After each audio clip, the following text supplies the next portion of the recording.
A ideia hoje, pessoal, é começar a falar sobre sintaxe, né? A gente até agora fez um percurso aqui, a gente passou pela morfologia, a gente estudou a estrutura e formação das palavras, tá? Então, no presencial, nós vimos como que uma palavra se forma, né? Como que um adjetivo se forma, como um verbo se forma. Vimos as partes estruturais, radical, desinência modo temporal, número pessoal, vimos tudo isso, depois vimos os processos, então vimos palavras formadas por derivação prefixal, por derivação parasintética, chegamos até a parte estrutural no geral, vimos todos os processos e depois disso adentramos no mundo da morfologia. Dentro do mundo da morfologia, nós estudamos as classes gramaticais, as 10 classes gramaticais, ok? Estudamos as classes gramaticais invariáveis e as classes gramaticais variáveis, tá? Terminamos, na semana passada, o estudo sobre, e hoje adentramos ao mundo da sintaxe. O que é o mundo da sintaxe? Eu poderia ter entrado no mundo da sintaxe antes? Não, não poderia, porque a morfologia, né, o mundo das classes gramaticais, você vai perceber isso, dá muita base para você conseguir ir bem na sintaxe. Então, foi preciso perder aquele tempo, aspas, muitas aspas, foi preciso perder aquele tempo nas classes gramaticais para que pudéssemos chegar aqui hoje de uma maneira diferente. Então, todo o conhecimento que você tem a respeito de morfologia, principalmente da parte de classes de palavras, todo esse conhecimento vai ser utilizado aqui, tá? Qual é o ponto da aula de hoje? Nós vamos estudar, vamos iniciar os estudos e vamos perceber que existe uma subdivisão dentro da sintaxe, que nós chamamos de termos da oração. Dentro da sintaxe, nós vamos estudar os termos da oração, cada um dos termos. Então, é nesse momento que a gente estuda sujeito, é nesse momento que a gente estuda predicado, é nesse momento que a gente estuda objeto. Aí você fala, caraca, mas e aí, e agora? O que isso tem a ver na prova para mim? E o que isso tem a ver, por exemplo, na redação?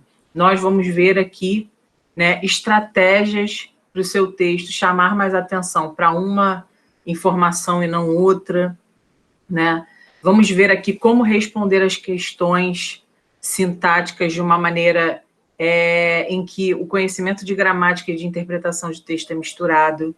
Vamos perceber aqui nessa aula como que nós podemos lembrar de alguns estilos literários, visto que alguns estilos literários usam uma sintaxe específica, né? Então, vai estar tudo casadinho aqui para a gente poder enxergar, tá? Eu peço que você, se por acaso você tiver alguma dúvida em qualquer coisa, não hesite, inclusive a partir de hoje, não hesite em perguntar, tá? Porque realmente, a partir de hoje, isso aqui fica mais complexo, naturalmente, né? Vou tentar tornar não complexo, mas naturalmente fica mais complexo, e é extremamente necessário que você pergunte, porque senão, né, vai ficar um pouco mais difícil. Já é difícil, vai ficar um pouco mais.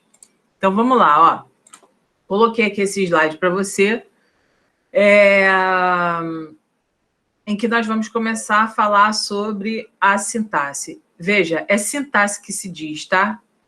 O pessoal já começa errando sintaxe quando fala, é sintaxe. Não, é sintaxe que se fala, tá? A sintaxe é a parte responsável por estudar a estrutura da oração. Mas antes de estudar a estrutura da oração e como que os termos se posicionam, nós precisamos voltar às origens. Voltar às origens significa pensar na diferença entre uma frase, uma oração e um período. Tá? Então, nosso primeiro momento aqui é pensar. O que seria, no caso, uma frase? A frase é o enunciado com um sentido completo, capaz de fazer uma comunicação. Na frase, é facultativo o uso do verbo. Ou seja, temos de entender a frase como uma sentença que produz sentido completo sem necessariamente exigir um verbo. Então, por exemplo, quando estamos analisando uma tirinha, né, levando um pouco para a parte de gêneros textuais, quando estamos analisando uma tirinha, que observamos, por exemplo, fogo, ou percebemos atenção, algum tipo de personagem falando isso, nós não temos um verbo, mas nós não deixamos de ter sentido completo. Nós não deixamos de compreender absolutamente nada porque não tem um verbo. Então, já, qual é a grande questão da frase? A frase tem sentido completo, independentemente de ter verbo ou não. Tá? Você pode optar por ter verbo, ou você pode optar por não ter. Só que o sentido completo é algo preservado dentro dessa ideia de frase, tá? Então, nós temos aqui, por exemplo, atenção, que frio, a China passa por dificuldades e fogo. Então, nós temos aqui um enunciado com verbo, e a frase, ela tem essa questão de poder ser nominal sem verbo e verbal com verbo, e se uma frase for verbal, vai ser classificada como oração, tá?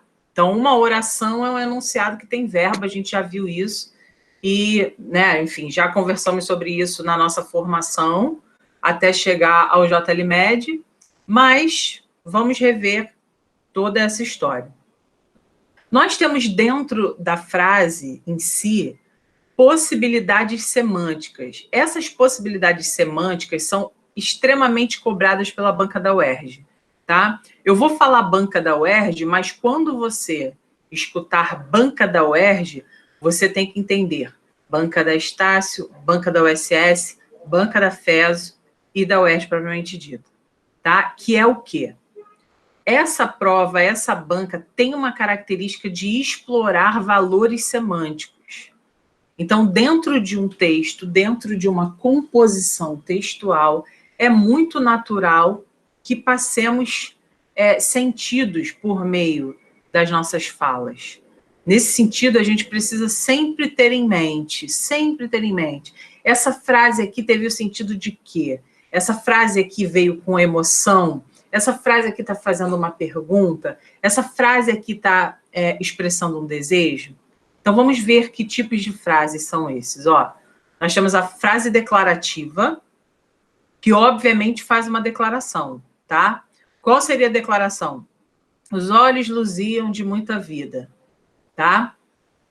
Então, fazer declarações, constatações. Temos a declaração afirmativa, né? Os olhos luziam de muita vida. Ou nós também podemos falar, os olhos não luziam de muita vida. E aí a declaração é negativa. Então, existe a frase declarativa afirmativa e a frase declarativa negativa, tá? Nós podemos ter frases interrogativas, que utilizam uma pergunta, ok? Nós temos duas maneiras de fazer perguntas. Ou nós fazemos o uso do ponto de interrogação, tá? Que é um mecanismo que a língua portuguesa disponibilizou para a gente, né? No espanhol, nós percebemos já que é uma pergunta logo no início, né? Quem estudou um pouco de espanhol sabe disso, já tem aí a interrogação reversa antes, e aí você já sabe ler aquilo ali de uma maneira com a entonação exigida, né, já conhecida de antemão, mas no português não, no português é o último momento da frase que você vai perceber se há uma interrogação ou não. Às vezes, quando você está lendo um texto, você não consegue muito bem definir. Se o período estiver muito longo, você não vai conseguir definir se já é uma pergunta ou não. Então, normalmente, em situações textuais, e aí agora eu estou falando, né, para a galera que vai fazer questão de interpretação de texto e tudo mais, para se ligar nisso, Normalmente, para fazer interrogativas, nós podemos fazer de uma maneira indireta, tá? Não necessariamente direta com o ponto de interrogação. Podemos fazer em que sentido? Podemos pegar e construir algo do tipo: não sabíamos por que o aluno havia se desligado do curso de inglês, né? Não sabíamos por quê. Aí tu pensa assim, pô, não sabíamos por quê, né? Então, calma aí. Então, quer dizer que eu estou perguntando indiretamente? Sim, você está perguntando indiretamente. Porque se você não sabe, é natural que você queira saber. Então, existe a pergunta que é direta, com a interrogação, por que ele saiu do curso de inglês? E existe também a indireta que diz, não sabemos por que ele saiu do curso de inglês. Entende isso? Então, eu quero que você entenda o seguinte, existe uma maneira de demonstrar interrogação que não é a maneira comum com a qual estamos acostumados. Fiquem ligados nisso, tá? A exclamativa, a oração exclamativa, que é a preferida dos exames de qualificação da UERJ, por exemplo. Pois é. Oi? Mas isso não é tipo uma pergunta retórica? Não. A pergunta retórica, ela é com a interrogação. Ah, necessariamente com interrogação. Sim. Essa interrogativa indireta não tem interrogação, é ponto final. Tanto é que muitas pessoas acham que alguém que está fazendo, confundem, na verdade, né? Alguém que está fazendo uma interrogativa indireta está fazendo, na verdade, uma frase declarativa, quando, na verdade, não é. Tá? Então, quando eu falo assim, ela saiu do curso de inglês, é diferente de eu falar, não sei por que ela saiu do curso de inglês. Tá? Entendi, porque eu achava que não precisava da resposta. Não, mas aí é uma outra coisa. Estamos falando coisas diferentes. Você falou assim, mas não tem que ter... eu achava que era pergunta retórica essa questão de não sabemos por que ele saiu. Não, não é pergunta retórica, tá?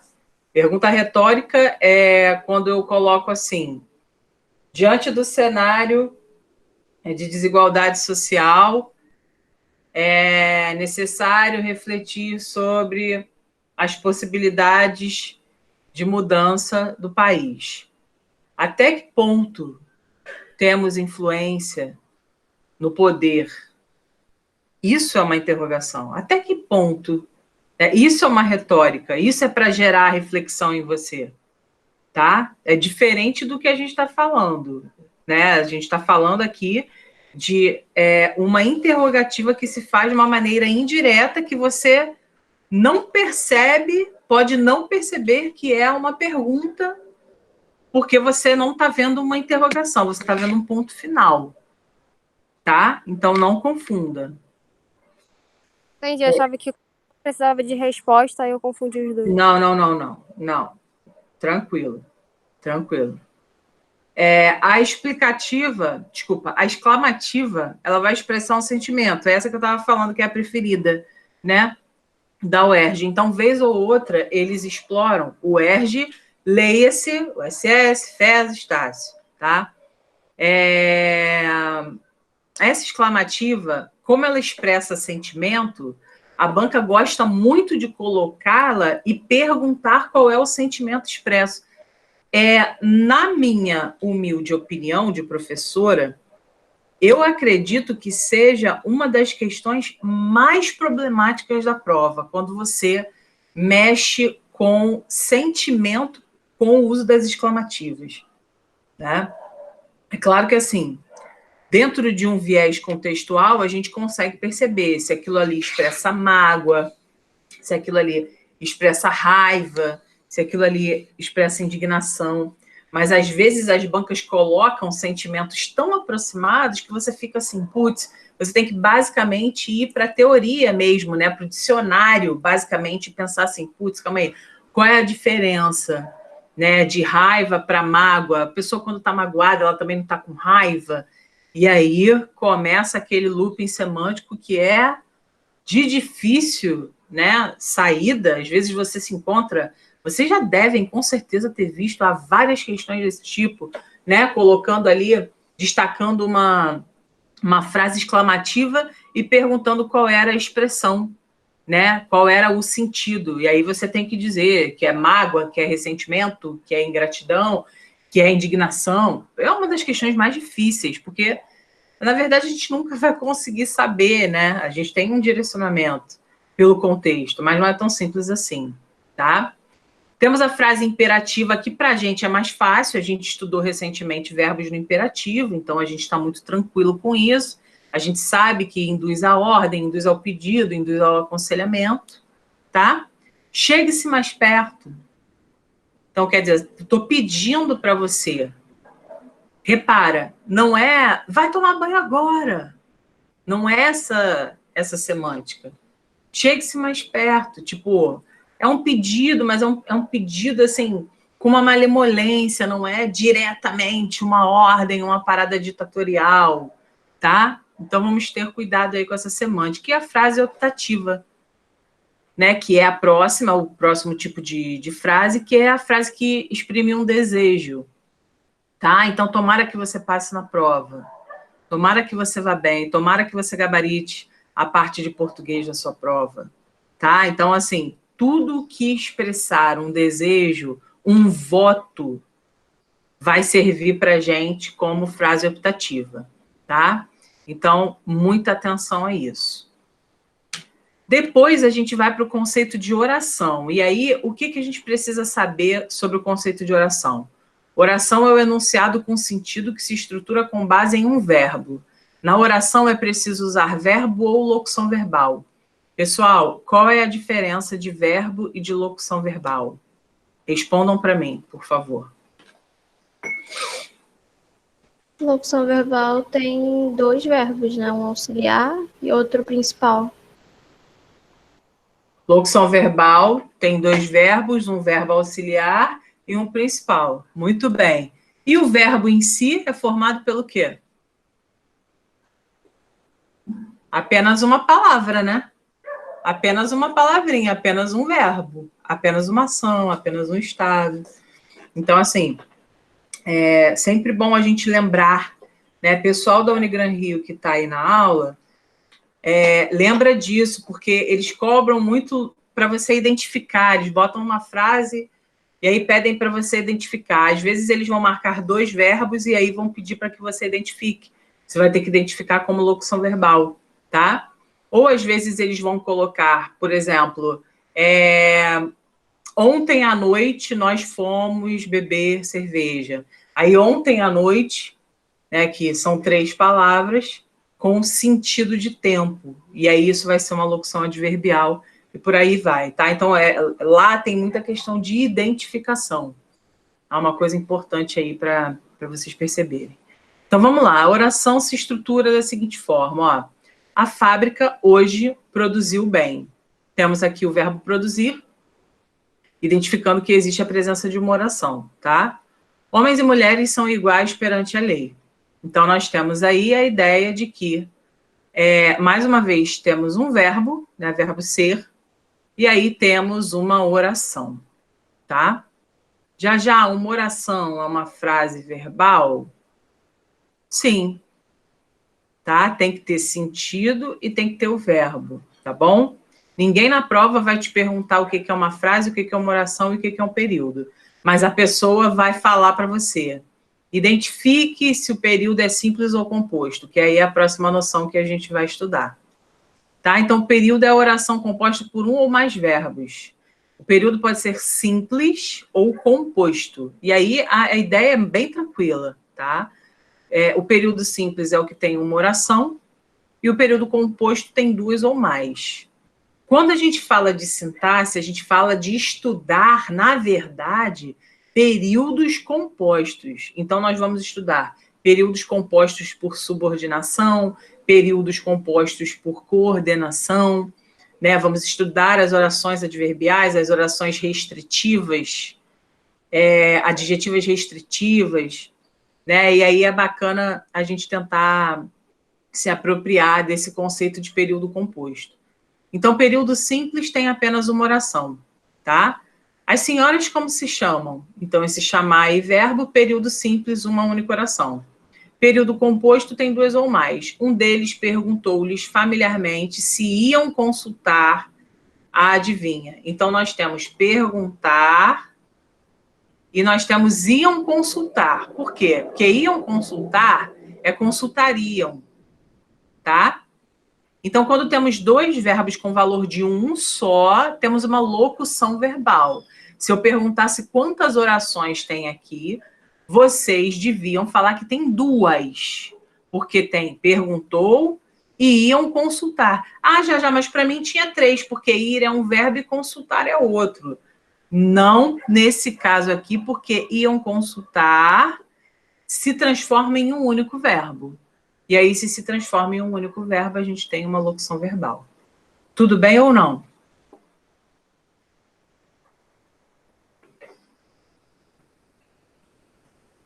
Tudo tranquilo?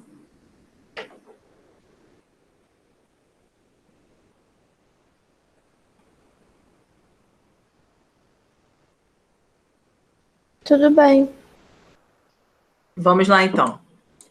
Bom, agora que a gente viu frase, oração e período, que é a base ali, né, para a gente poder estudar os termos da oração, nós vamos pensar no seguinte. Bom, temos, então, agora uma oração diante de nós. Beleza. Essa oração diante de nós, ela vai se configurar com um amontoado de palavras. E nós vamos ter de identificar quais palavras são essas, né? E quais são os efeitos dessas palavras para o texto em si. Lembrem-se, nosso estudo de gramática vai além de meramente conhecer regras, tá? Então, a gramática, ela costuma dividir dessa forma aqui. É uma forma didática que a gente encontra para poder passar a informação para vocês, tá? Nós temos os termos essenciais ou básicos, que são o sujeito e o predicado, e dentro dessa estrutura teremos o predicativo, tá? Nós temos os termos integrantes, que nós chamamos de complementos verbais, porém, a escola nos ensinou objeto direto e objeto indireto, tá? Então, às vezes, a prova vem falando complementos verbais, e aí você vai ficar pensando assim, caraca, o que é complemento verbal? Complemento verbal é objeto direto e objeto indireto. Não se confunda e não se desespere, porque você já sabe o que é. A nomenclatura que é diferente. Por isso que eu falo. A gente, quando faz prova, quando a gente está num processo em que a gente tem de se diferenciar, não tem condição de a gente levar apenas o básico. Então, você tem que saber que quando o cara te pergunta complemento verbal, o cara está te perguntando, na verdade, o tipo de objeto que está sendo utilizado. Tá? Não dá para você chegar lá e falar assim, caraca, o que é complemento verbal? Não, tá? Complemento nominal, agente da passiva, tá? E os termos acessórios são o quê? Adjuntos adverbiais, adjuntos nominais, aposto e vocativo. Então, nós vamos estudar todas essas funções sintáticas de modo a aprendê-las para poder colocar em prática os exercícios, tá? Então, vamos lá. A ideia aqui é a seguinte, pessoal. A gente tem que interpretar o termo essencial como aquilo que não pode faltar à oração, tá? Nós temos que pensar termos integrantes como aquilo que vem para somar.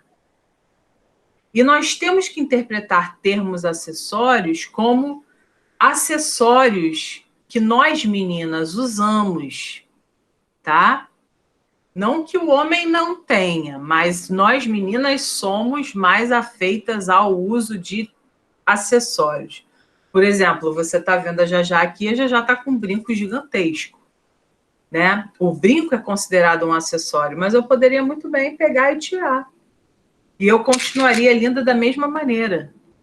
Acessórios são colocados porque nós acreditamos que ficamos melhor com eles. E, na realidade, na oração não muda muita coisa, ok?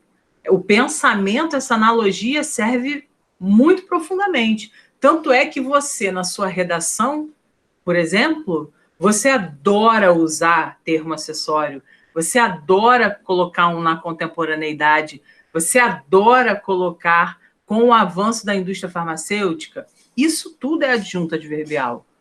Então, nós acreditamos que com a colocação de termos acessórios, por mais que eles não sejam essenciais, a nossa informação fica melhor. Assim como eu acredito que o brinco me deixa melhor, me deixa mais bonita, eu me sinto melhor. Tá? Então, eu quero que você interprete cada um desses termos dessa forma. O termo essencial é aquilo que vai servir de base, tá? O termo integrante é aquilo que vai vir para complementar. E o termo acessório vai ser aquilo que vai vir para adicionar um sentido, mas também, se não tivesse ali, não seria tão problemático assim. Tudo bem ou não, gente? Eu preciso que essa ideia esteja fixa. Comenta aí no chat para mim se você entendeu, se você não consegue ativar aí o microfone. Mas me diz se isso ficou bem claro na sua mente, por favor.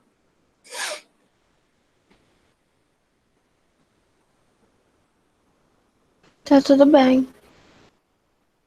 Show. Tá tudo bem só para você? Pessoal? Tá tudo bem aí? Tranquilo.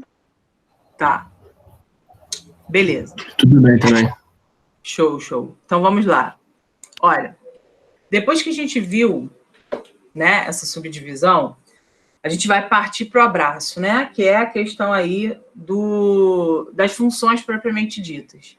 Nós vamos começar com o sujeito, tá?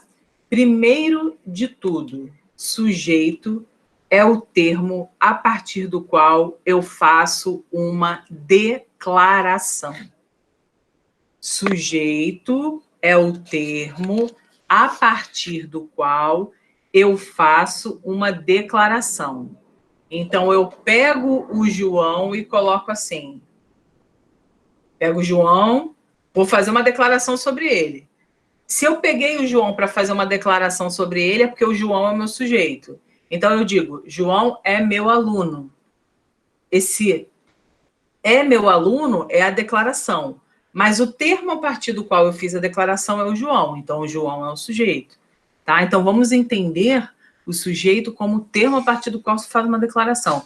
E não como sujeito é quem faz a ação. Por que esse conceito, com base em todos os seus estudos até hoje, comigo e na vida, por que é errado eu dizer que o sujeito é sempre quem faz a oração? Milena, Sara, vamos lá, vamos pensar. Por que é errado eu dizer que o sujeito é quem sempre faz a oração? Que ele pode sofrer ação também?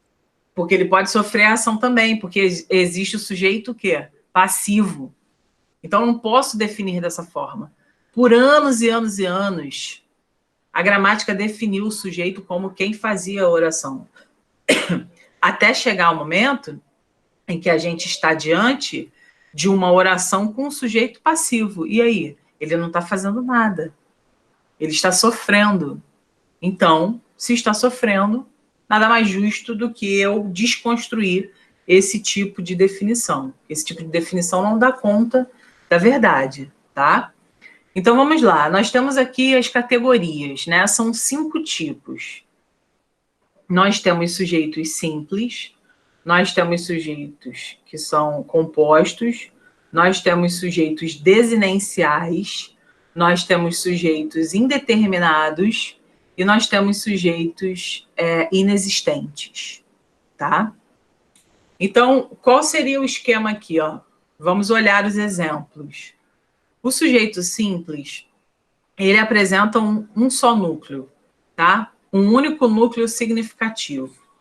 Então, quais são, já, na verdade, as estratégias para que eu identifique? Aí já vai botar aqui, ó. Perguntar quem para o verbo, tá? Ou o quê. Beleza? Então, isso aqui é a estratégia. Isso aqui, ó, calma aí. Calma aí. Isso aqui é a estratégia para que você conheça o sujeito de uma oração. Você vai olhar para a oração, vai perguntar para o verbo. Quem chegou ontem? A sua resposta vai ser o sujeito. Tá? Muito cuidado. Muito cuidado. Uma vez eu vi, numa questão da Unigran Rio, essa frase aqui, ó. Quem disse...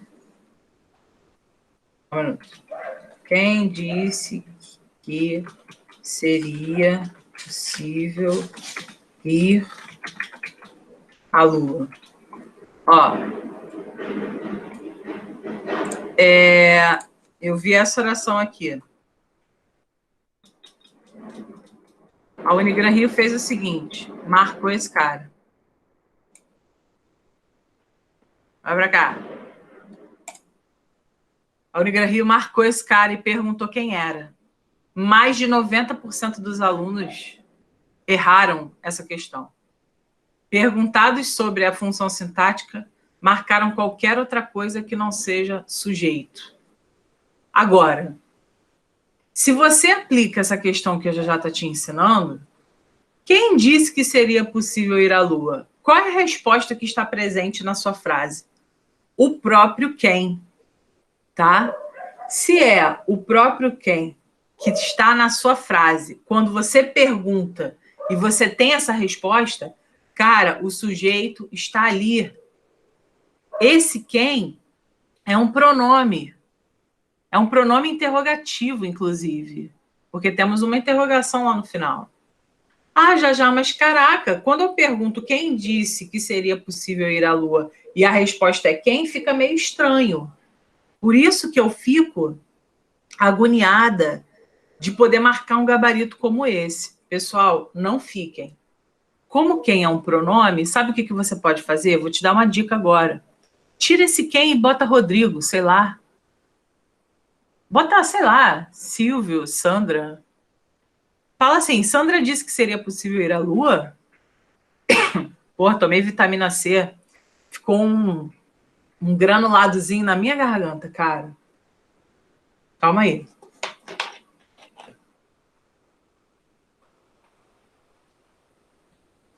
Então, no lugar do quem, como ele é um pronome, bota alguém no meio, bota um nome no meio aí. Bota aí para jogo. Bota ele disse que seria possível ir à Lua? E aí, quando você faz a pergunta, a resposta está lá. Então, essa resposta é o sujeito da oração. Tá? Então, aqui nós temos Maria, nós temos nós chegamos bem, temos o nós, porque quem chegou bem? Resposta nós. E esse aqui, aluga-se bicicleta. O que é alugado? Resposta, bicicleta. Logo, bicicleta é o nosso sujeito. Essa estrutura aqui, nós vimos na aula passada, quando nós estávamos falando sobre vozes verbais, ok? As vozes verbais, elas se manifestam de 3 formas, e elas estão pautadas no tipo de sujeito que a gente tem. Se o sujeito é ativo, a voz é ativa. Se o sujeito é passivo, a voz é passiva. Se o sujeito é ativo e passivo ao mesmo tempo, a voz é reflexiva. Tá? Alguém lembra qual é o nome que a gente dá para esse Czinho aqui? Alguém lembra da aula passada? Qual é o nome que a gente dá para esse Czinho aqui?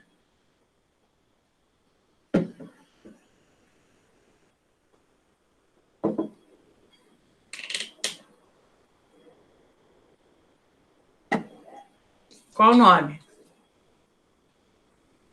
Ninguém lembra? Partícula passivadora? Partícula passivadora. Muito bem, João. Você deve respirar isso, tá? Principalmente você. Vai fazer o Unigran. Outra coisa. Essa frase aqui está correta, pessoal, do ponto de vista da concordância verbal? Sim ou não? Não. Essa frase aqui não está correta. O que está errada nela? Seria alugam-se? Não, essa frase está certa. Estaria errada se fosse o quê? Bicicleta. Isso, bicicletais. Se fosse, ó, aluga-se bicicletas, aí estaria errado, tá? Ah, tá. Então, aluga-se bicicleta, bicicleta é alugada. Os dois, tanto o verbo quanto o sujeito, eles estão concordando. Que aí são dois singulares. Agora, se fosse aluga-se bicicletas, aí teria dado merda, porque tem que ser alugam-se bicicletas, tá? Não nos esqueçamos disso. Depois desse tipo de sujeito aqui, simples, nós temos o composto, que apresenta mais de um núcleo. É muito fácil, tá? Os políticos e o povo têm interesses diferentes. Então, quem é que tem interesse diferente? Os políticos e o povo. Agora, se por algum acaso, gente, a frase... Deixa eu fazer uma coisa aqui. Deixa eu ver se eu lembro. Isso aqui. Ah, tá. Isso aqui, ó. Calma aí. Eita porra, não. Deixa eu ver aqui. Símbolo. Símbolo. Alguém me ajuda a achar o símbolo de diferente? Aqui. Achei. Ó. Isso aqui, por exemplo, se a gente escrevesse isso aqui,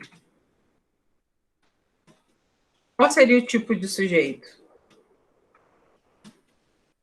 Simples. Simples, porque tem uma palavra para representar os políticos e o povo. Então, não nos esqueçamos, muitos alunos erram esse tipo de coisa porque acham que eles é mais de uma pessoa. Então, se é mais de uma pessoa, nada mais justo, ok? Do que pegar e dizer que é composto.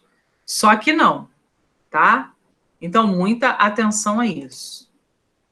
Isso aqui é diferente dessa frase aqui.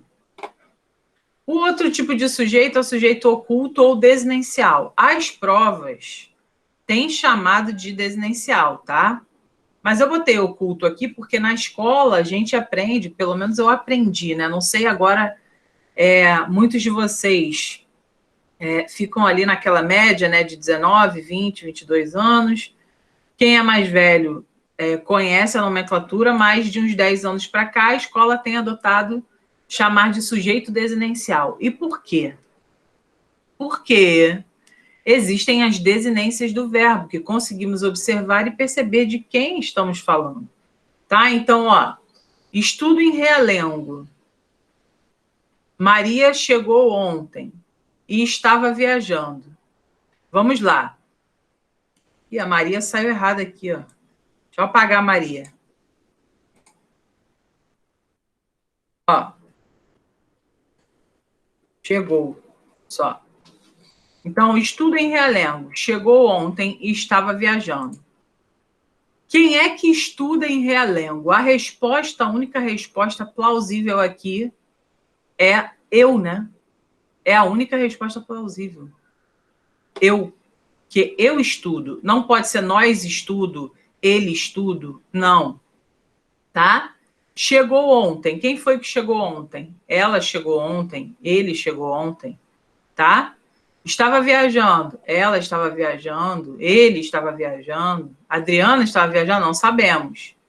Tá? Só que percebemos aqui, por meio do verbo, que existe, sim, um sujeito, só que o sujeito não está explícito na oração.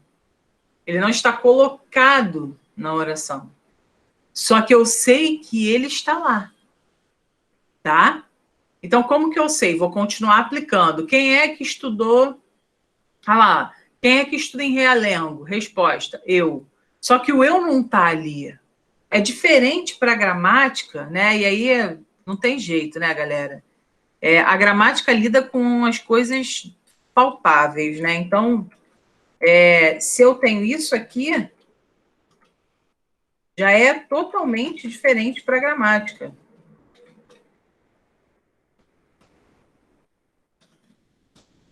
É totalmente diferente. Para a gramática, uma coisa aqui está explícita e aqui não. Mas eu não deixo de conseguir perceber quem é o sujeito dessa oração. Agora vamos ao seguinte, ó. Vamos à atenção aqui. Sempre que eu boto atenção, é um momento para você ter atenção, né? Para você se ligar. Então vamos lá. Olha só.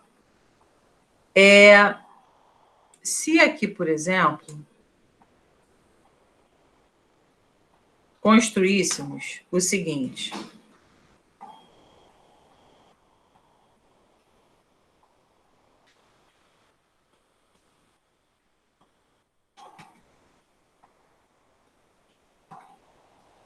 Vou digitar aqui para você.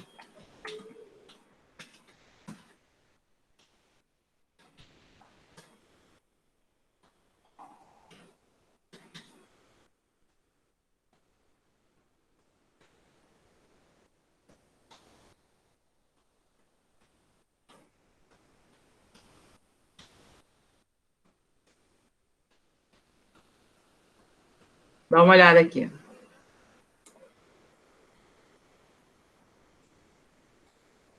Eduardo, Pati e Sandra são amigos há tempos. Inclusive, moram juntos há muitos anos.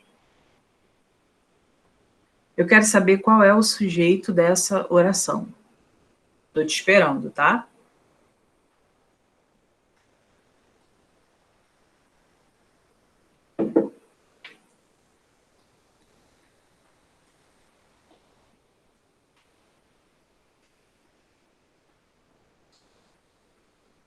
Qual é o sujeito?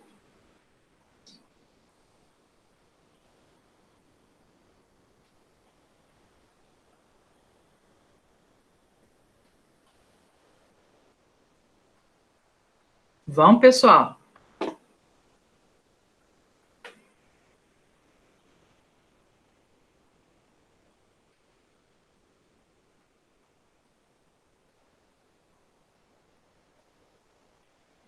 Eduardo, Pati e Sandra? Tá, mas eu quero que você me fale assim, já já. É um sujeito simples, é um sujeito composto, é um sujeito essencial, é o quê?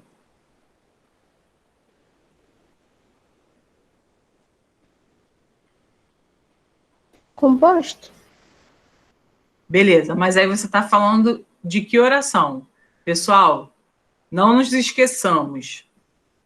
O número de oração vai determinar o número de sujeitos presentes. Então, primeiro vocês têm de ver quantos verbos... Vamos lá. Todo mundo, ó. Quantos verbos nós temos nesse período? Quantos verbos nós temos? Respondam para mim aí no microfone.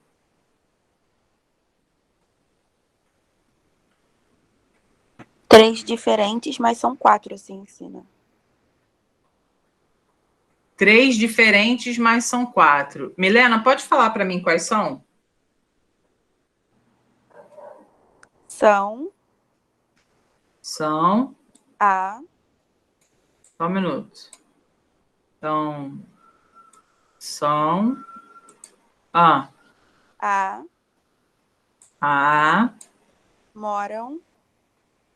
moram e o A de novo. E o A de novo.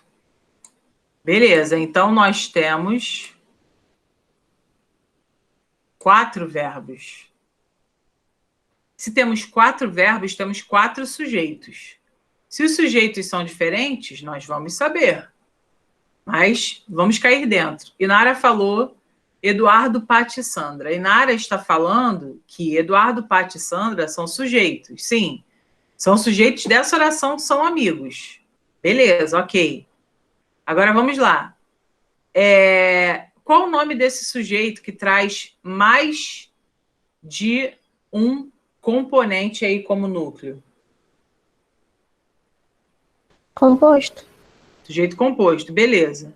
Essa oração há tempos e há muitos anos, ela tem o mesmo sujeito. Que tipo de sujeito é esse? Sujeito inexistente. Verbo haver com um sentido de tempo, ele é inexistente. Nós vamos ver isso ainda, tá? Agora, qual é o sujeito? Como nós classificaríamos o sujeito de morar? Fala comigo.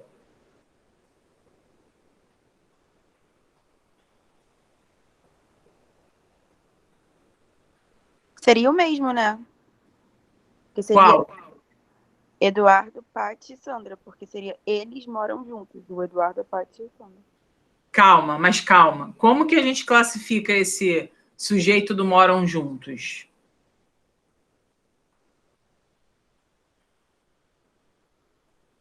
É o mesmo sujeito, Eduardo, Pati e Sandra? Sim ou não?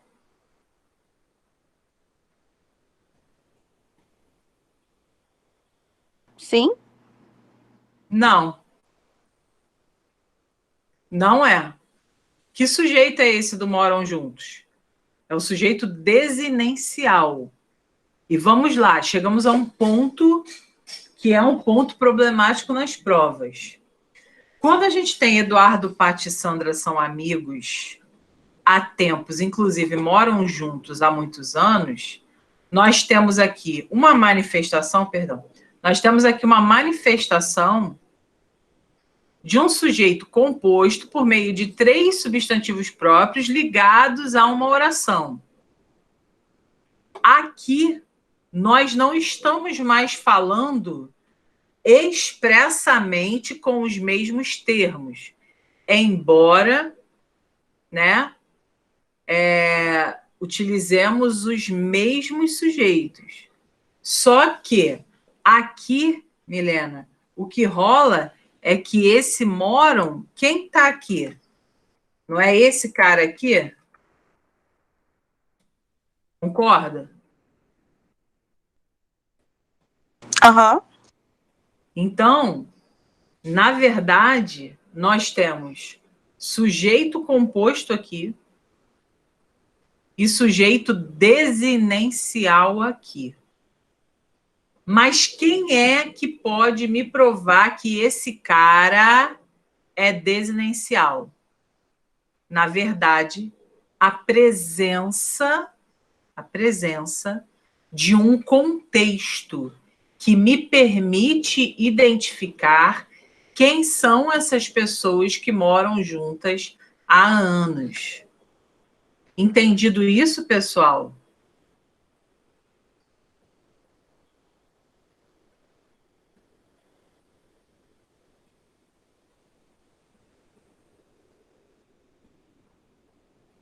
Foi entendido isso ou não?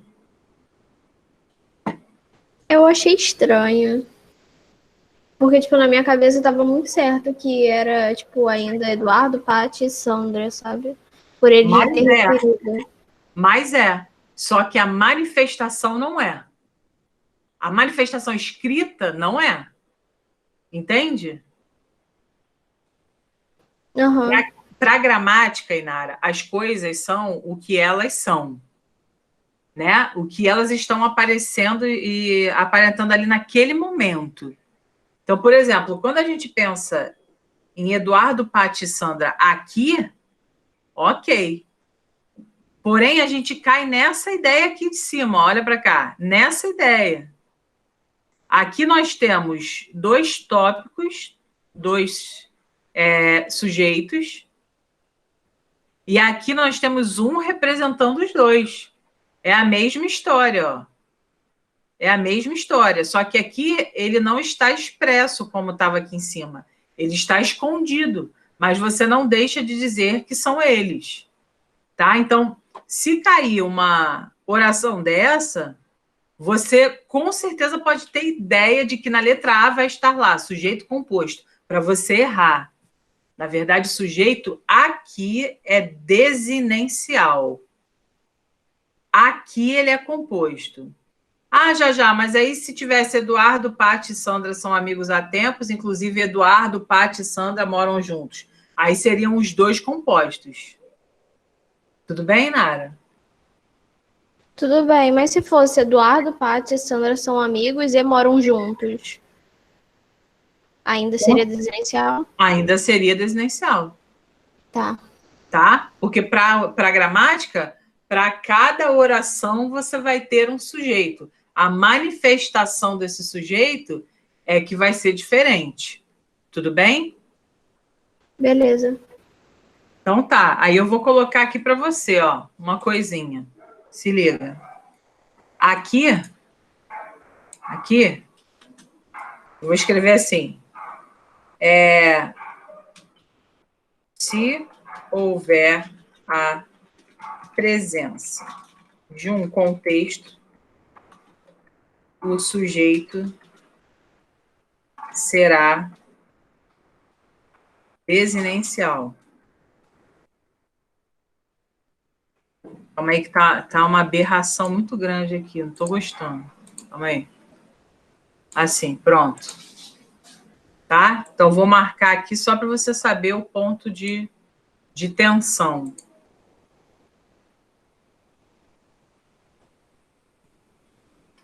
Calma aí.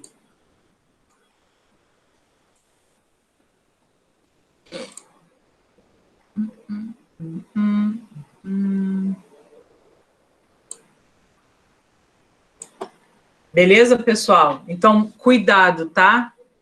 Vocês vão entender já, porque eu estou batendo na tecla da ideia da presença do contexto. Então, vamos seguir. Temos esse sujeito aqui, que é um sujeito indeterminado. É o próximo sujeito, tá? Esse sujeito indeterminado, ele aparece sob duas formas tradicionais, beleza? A primeira delas, calma aí que eu deixei aqui. A primeira delas diz o seguinte: usar o verbo na terceira pessoa do plural. Aí tu fala, pronto, aí que eu buguei total. Eu acabei de ver moram, terceira do plural, e a já acabou de dizer para mim que é sujeito desinencial.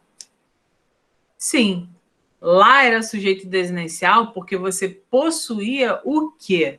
Um contexto para conseguir visualizar de quem estávamos falando de fato. No tipo de sujeito indeterminado, que inclusive, junto com o simples e o inexistente, é o que mais cai, ok? No contexto do sujeito indeterminado, na verdade, não vai existir contexto. Na verdade, vai ser uma frase em terceira do plural e você vai ter que se virar para entender ali aquela lógica, tá? Então, por exemplo, vamos pensar na redação. Quando você, na redação, comete isso aqui, ó, isso é uma coisa que a gente faz na redação, direto. A gente sempre omite, não é toda hora que a gente fica falando sobre o sujeito. Senão, a gente vai ficar repetindo palavra. O uso do sujeito desinencial, inclusive, é uma estratégia de coesão. O problema é que, às vezes, você disse quem era o sujeito no início do período e, na última frase do período, você quer retomar esse sujeito de uma maneira desinencial. Aí você se estrepa. Quando está muito distante, a gente já não pode fazer esse tipo de relação, tá? No texto dissertativo. Agora, se nós estivéssemos analisando uma questão, poderíamos lidar da melhor forma com isso, levando em conta a presença de um contexto ou a ausência de um contexto. No caso do sujeito indeterminado, nós vamos ter a terceira do plural sem contexto pré-definido, tá?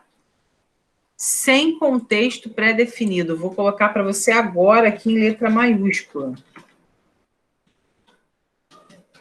Ou seja, a moleza que você teve para identificar, que já não foi tão moleza, né? Calma aí. A moleza que você teve para identificar que aqui era eles, referindo-se a Eduardo, Paty e Sandra, aqui você não vai ter, porque você não tem um contexto pré-definido. Aí você fala assim, já, então a pessoa, quando quer fazer sujeito indeterminado, ela usa o verbo na terceira pessoa do plural e não dá nenhuma pista. Exatamente, não dá nenhuma pista, tá? Então, dá uma olhada aqui embaixo, ó. Roubaram minha carteira e falaram sobre o governo manipulador em plena rede nacional. Alguém pode me dizer quem foi que roubou a minha carteira? Não vem você respondendo mentalmente, o ladrão. Os ladrões roubaram. Não responda isso mentalmente. Você não pode dizer que foram os ladrões. Podem ter sido outras pessoas que não os ladrões. Mas quem rouba é ladrão. Quem rouba é ladrão. Tá, quando tu tinha 6 anos que tu roubou o chiclete lá nas lojas americanas, tu é ladrão por causa disso? Então vamos com calma, tá? Então não podemos dizer isso. Não sabemos. Não sabemos quem foi que roubou. Não temos um contexto pré-definido que vá dizer para a gente, tá? Quem foi que fez, quem foi que não fez. Não, esquece.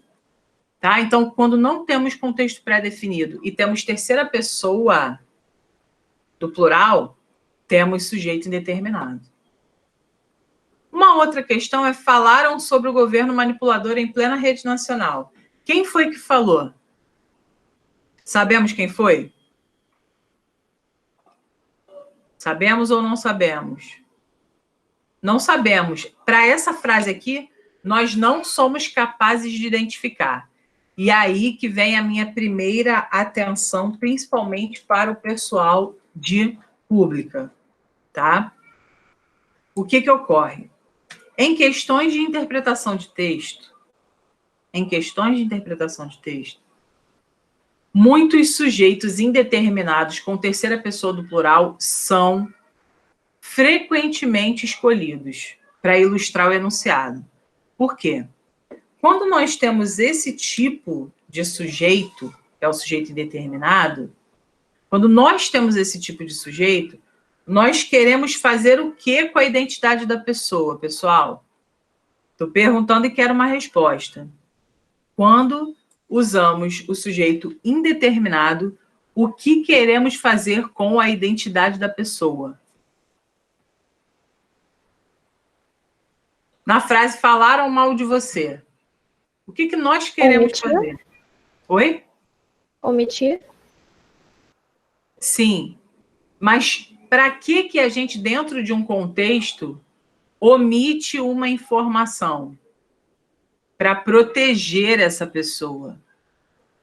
Então, o sujeito indeterminado dentro de um texto, em outras palavras, questões de interpretação que são feitas frequentemente e utilizam o potencial do sujeito indeterminado, justamente se revelam por quê? Não temos a capacidade de identificar quem fez, ou sabemos quem fez, porém não queremos expor a sua identidade. Tá? Então, aqui, o que a Jajá vai fazer? Ó, aqui é o seguinte.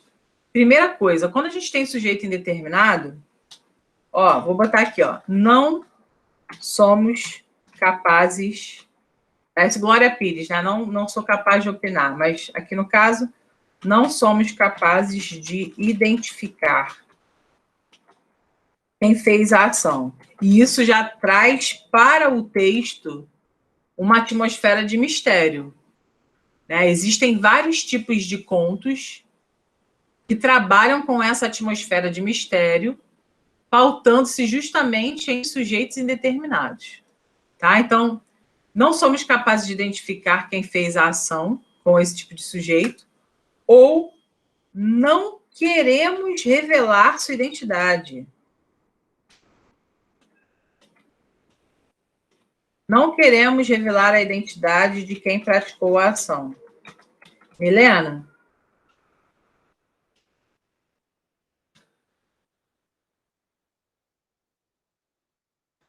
Milena, tá aí?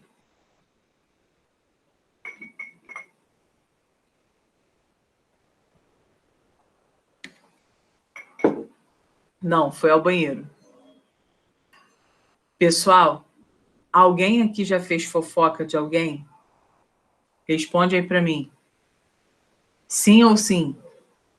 Óbvio que já. Quem nunca chegou para uma pessoa e falou: caraca, falaram mal de tu? Ah, mas quem fala? Não sei, cara. Sei que falaram, chegou aqui aos meus ouvidos e, enfim. Não sei quem foi, mas sei que falaram. Você não sabe quem foi. Você realmente não sabe quem foi. Você sabe sim quem foi. Você só não quer dizer, porque você não quer se comprometer. Inclusive, hoje, na nossa sociedade, o que mais temos são pessoas que sabem quem disse, sabem quem fez e que não querem se comprometer, não querem se expor. Porque quando você revela o sujeito, você se expõe, tá? Então, nesse caso aqui, em que a gente não é capaz de identificar quem fez a ação, ou quando a gente não quer revelar a identidade de quem praticou a ação, a gente vai ter esse tipo de sujeito aqui, que é o sujeito indeterminado, tá? Uma outra maneira de você indeterminar o sujeito é quando você usa um verbo na terceira pessoa do singular com uma partícula C. Só que dessa vez, João, esse C vai ser índice de indeterminação do sujeito. Muita atenção a isso, porque frequentemente a prova pede que você identifique o C e você precisa saber qual é a diferença entre o C, que é partícula passivadora, e o C, que é índice de indeterminação do sujeito, tá? E aí nós precisamos olhar para o verbo. Essa informação é fundamental. O verbo, quando ele é acompanhado da partícula C de índice de indeterminação do sujeito, ele é transitivo indireto, ele é intransitivo, ou ele pode ser de ligação. Aqui eu criei um macete, que é o macete do Chile, tá? Quem é Chile? Chile são, na verdade, as transitividades verbais que vão acompanhar o índice de indeterminação do sujeito. Então, o Chile é o quê? TI de transitivo indireto, L de ligação e I de intransitivo. Então, Chile mais C. Quando eu tenho Chile mais C, eu tenho sujeito indeterminado, tá? É uma boa maneira de você guardar e não confundir com o C, que é partícula passivadora, tá? Então, você pensa assim, já, se eu tenho Chile mais C, significa que tudo que não for Chile mais C, eu vou poder chamar de partícula passivadora. Exatamente. Se tiver relacionado a um verbo por meio ali de um hífen, pode ter certeza, tá? Então, atenção a isso. Vamos lá. Nos exemplos, nós temos o quê? Nós temos vive-se bem na Suíça. Galera, quanto ao verbo viver, qual é a transitividade do verbo viver? Eu vou adicionar um comentário aqui. Qual é a transitividade do verbo viver? Pessoal?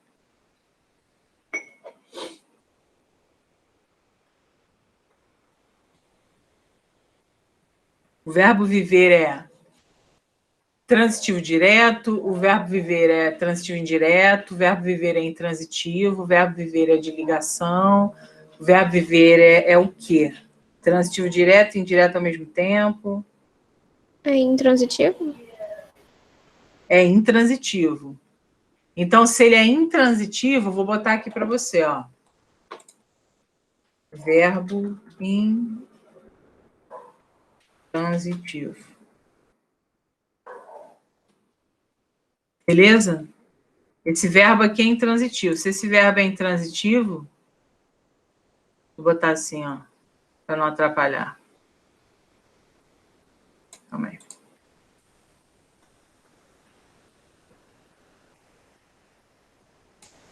Se esse verbo aqui é intransitivo, esse ser não é mais partícula passivadora, Inara.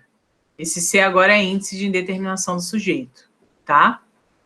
Galera, quanto ao verbo precisar, qual é a transitividade do verbo precisar?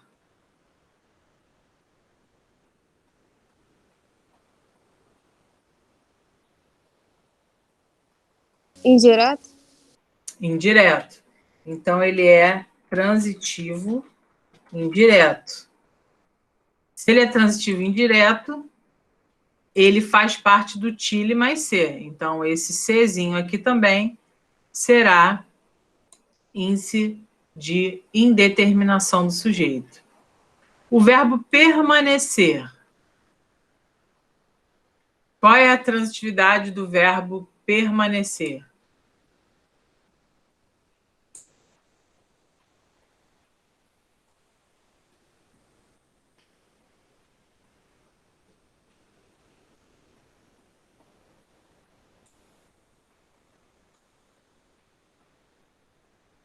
Qual é a transitividade do verbo permanecer?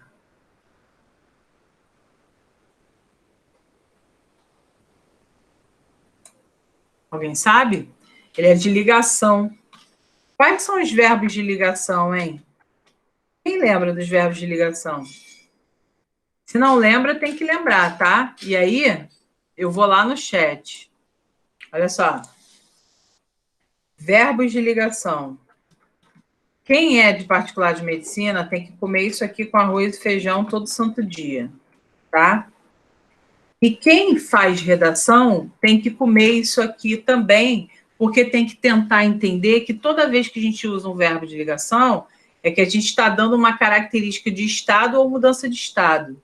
Então, a gente tem que escolher o melhor verbo para denotar a melhor ação ou a melhor mudança, tá? Então, por exemplo, se você numa redação quer dar uma ideia de transformação repentina, você não vai usar um verbo de ação, você vai usar um verbo de mudança de estado.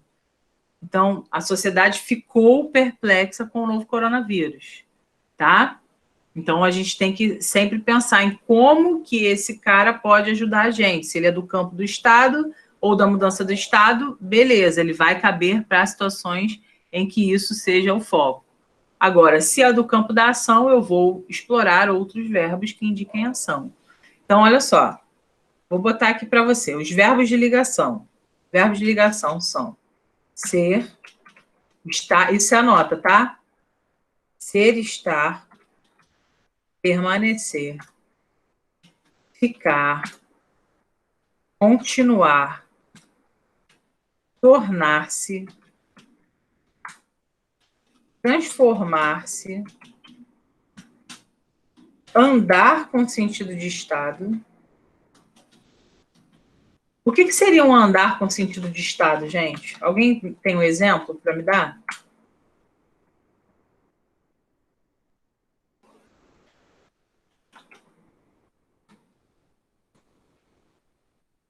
Andar com sentido de estado. Criem uma frase para mim com andar com sentido de estado. Tipo, o mundo anda mal? Sim. Mal com U ou mal com L?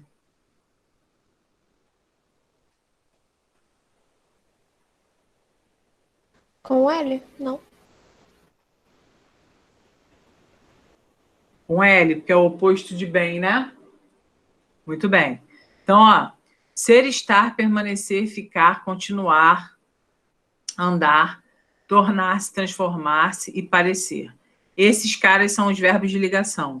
Se você é de particular de medicina, você tem a obrigação de saber isso aí, tá? Então, anota. E se você é um cara que faz redação e quer primar pela escolha precisa de palavras, convém que você saiba que esses caras aqui serão sempre aliados no momento em que você quer escrever algo que indique ação, ou indique estado ou mudança de estado, tá? Bom, fala. Você pode só repetir o que significa a sigla TILI? TILI significa transitivo indireto, ligação e intransitivo. Então, toda vez que eu tiver essas predicações verbais, essas transitividades verbais, o meu sujeito vai ser indeterminado, tá?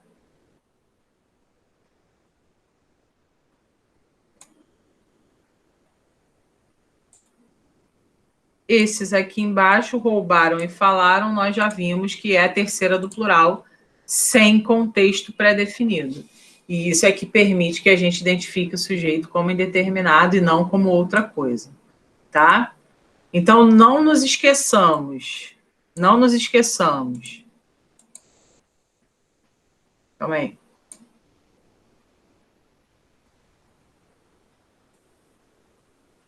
Não nos esqueçamos do seguinte.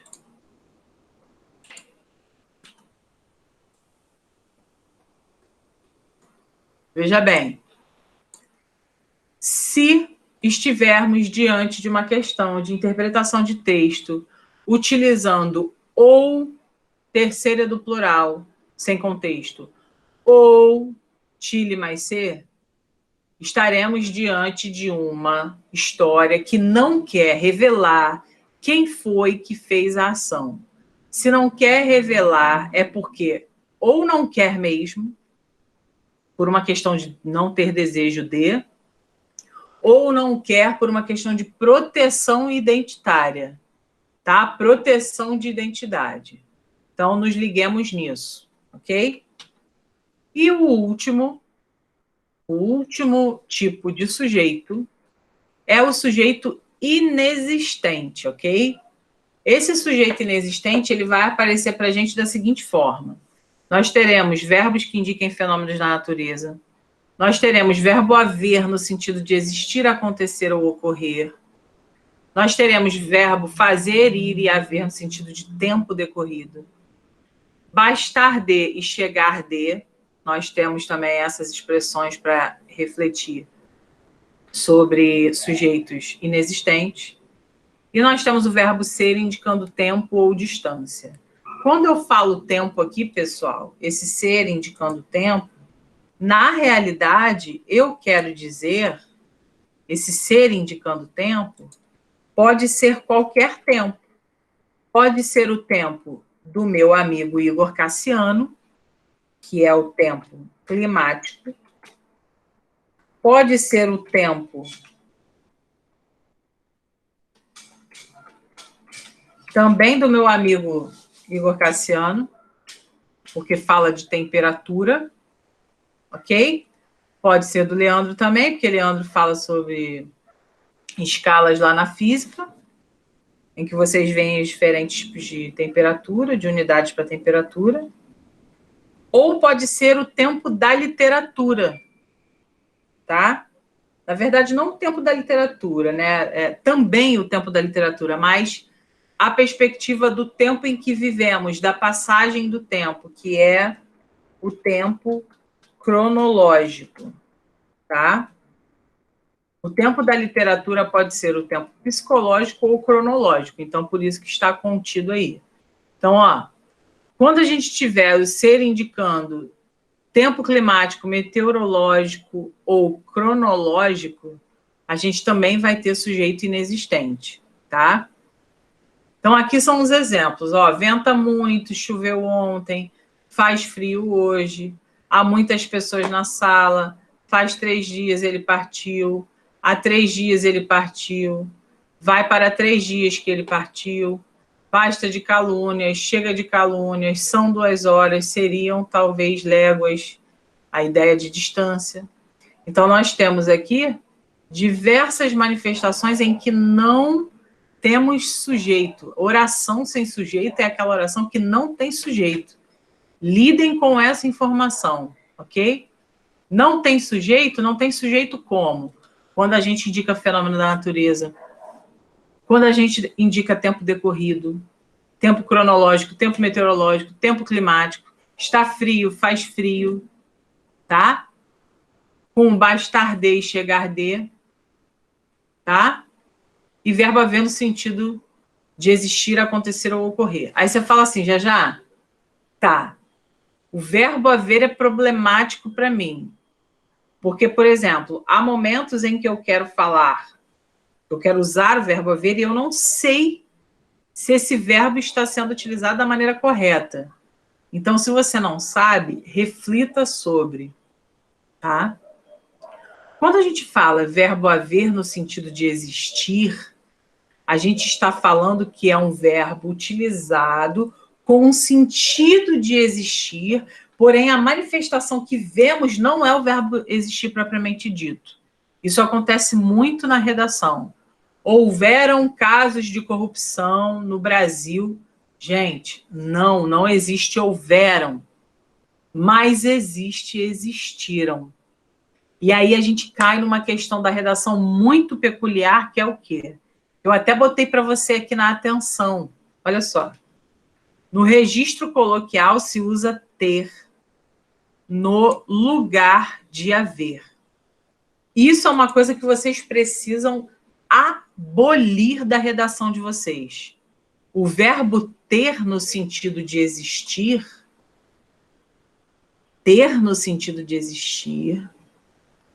não pode aparecer na sua redação. Só podemos usar o verbo ter no sentido de posse, de propriedade. Ele tem casas construídas. Sempre vamos substituir, anota isso, guarda isso. Sempre vamos substituir o verbo ter pelo verbo haver quando for a ideia de existir, de ocorrer, de acontecer. Quando você fala assim, tem várias pessoas que na sociedade brasileira não têm acesso. Cara, esquece. Você está errado do ponto de vista da dissertação. A dissertação avalia o uso de linguagem formal. Quando você bota o tem no lugar do haver, você está sendo coloquial / informal. Tá? Então, a partir de hoje, delete o verbo ter da sua redação quando ele dá essa ideia de existir, acontecer ou ocorrer. Quando ele trouxer a ideia mesmo de propriedade daquilo que você tem, né? Eu tenho um celular, porque comprei um celular, entende? A semântica é diferente. Quando é a semântica de propriedade, aí você pode usar o ter. Quando é a semântica de existir, acontecer ou ocorrer, esquece. Troque pelo verbo haver, tá?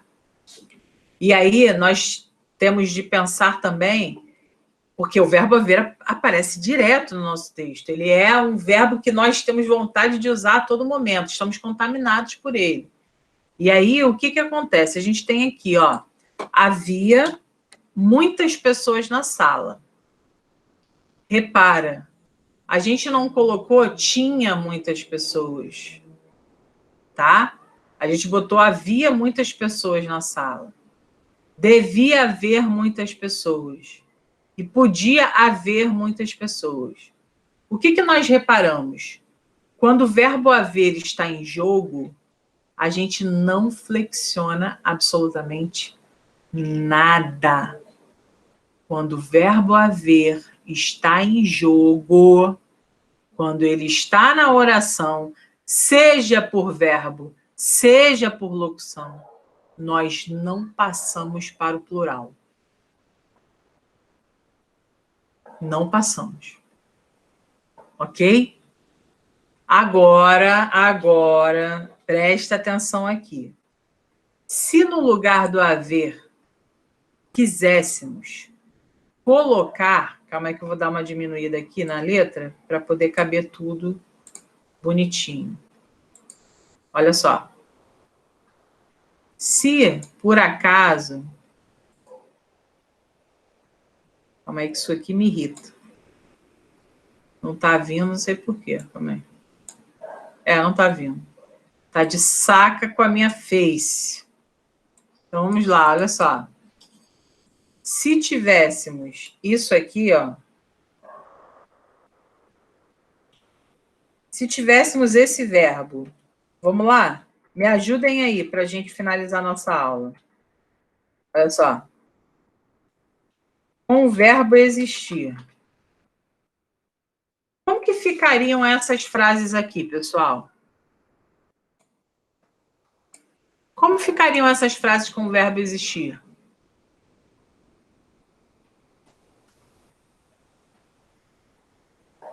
Falem para mim.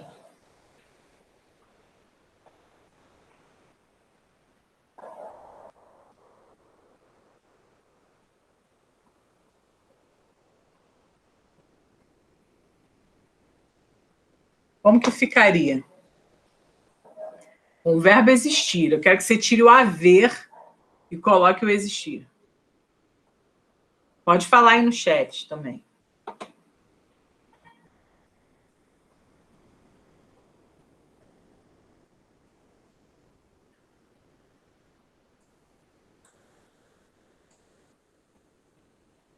Ninguém sabe?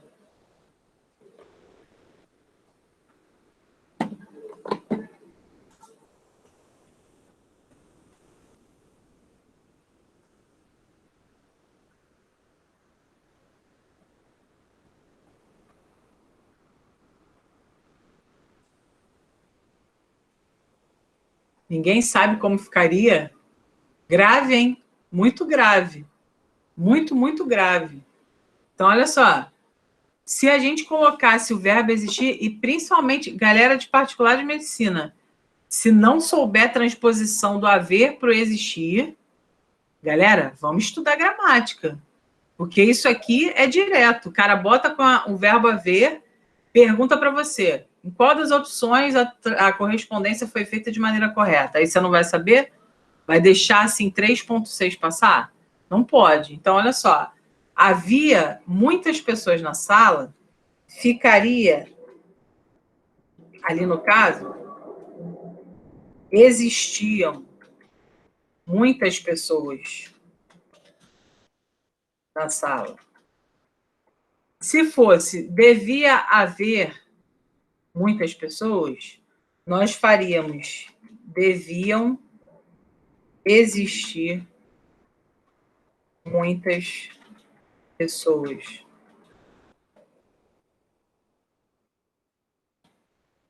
Tá? E se fosse, na verdade, podia haver muitas pessoas,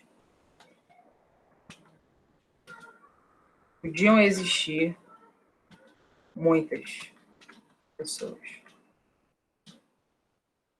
Vocês repararam, quando o verbo existir está em jogo, na maneira simples, ele se conjuga. Na locução, apenas o primeiro termo se conjuga. Apenas o primeiro verbo vai para o plural. Ok? Então, vou colocar aqui embaixo para você, ó.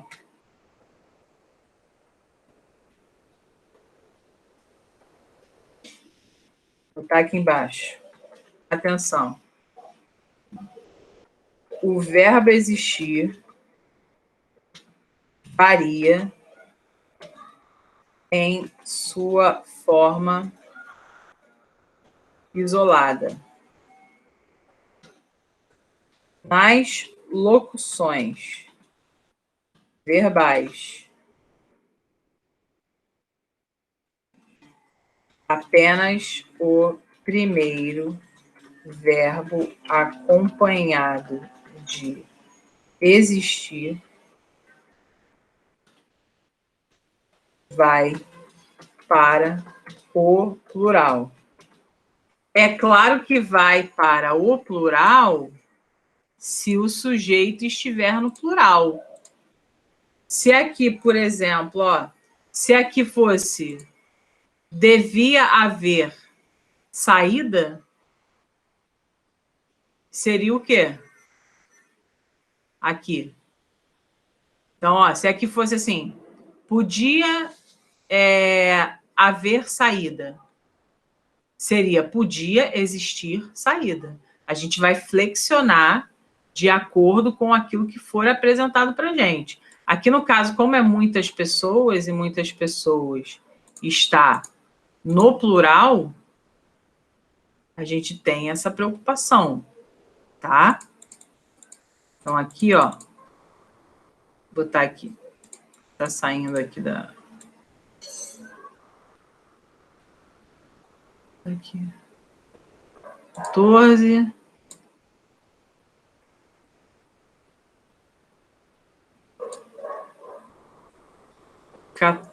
Também. Então, muita atenção, pessoal, para que a gente não cometa esse tipo de erro aqui, ó. Se for com o verbo existir, as coisas vão se flexionar. Se for com o verbo haver, as coisas não vão se flexionar, tá? Para casa, esses exercícios aqui, vocês vão me dizer quais são os tipos de sujeito, tá? Vou jogar esse material lá no grupo mais tarde, para vocês poderem fazer. E também vou marcar alguns exercícios da apostila, para que vocês possam treinar isso, tá? Deixa eu tirar aqui.